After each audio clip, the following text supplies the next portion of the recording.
Hi, my name is Lorraine, and I heard an alarming report the other day that 41% of Americans do not have anything at all, set aside for retirement. Yikes. So I started thinking, well, why is that? And the answer for lots of folks is pretty obvious. They are financially stretched. There really isn't much left to put aside. I wanted to start a conversation and see what we can do to remedy this. This is too important to ignore. We all know that time flies.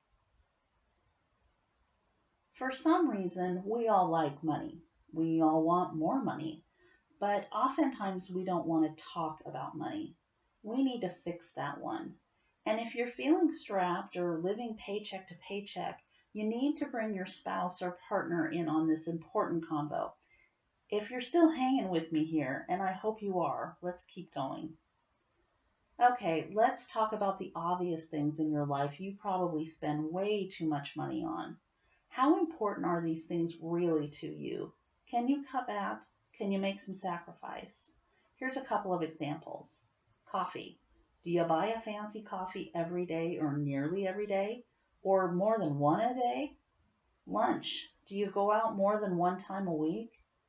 If you buy 5 fancy coffees a week at $4 a shot, that's $20 a week. If you go out to lunch 3 times a week at $7 a meal, that's $21.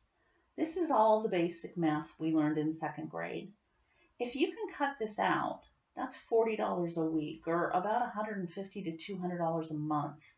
Sure, you'll need to pack your lunch. You're not going to be okay with starving, and you'll need to invest in some coffee stuff for home, but you'll still be money ahead, even in the first week, if you can make this sacrifice.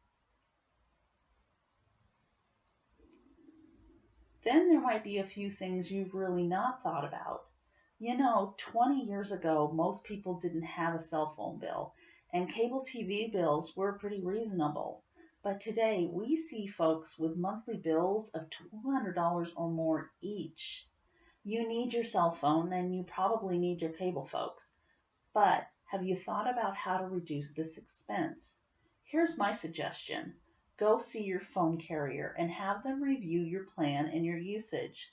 I've done this and I found I was paying for stuff I wasn't using. You should also shop other providers. Sometimes you can get your contract bought out. It's worth a few minutes of your time to check this out because it's a huge expense. For cable, can you cut back on channels? Maybe use services like Netflix or Hulu to get more content. Call your cable provider and tell them you need to get your bill down, and put it on your calendar to do that every year.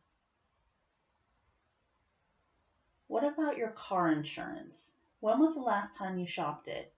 And just a word of caution, you might be tempted to up your deductible to get lower premiums.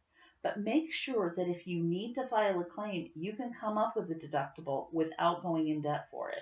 It's tempting, but it might bite you later on. So now go gather up your bills. Think about things like coffee and lunches that you're spending a lot of money on. Call your vendors and come up with a realistic amount of money you can save each month.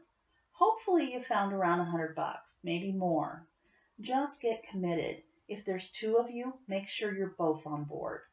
Make the statement that you just can't keep living paycheck to paycheck, or even worse than paycheck to paycheck.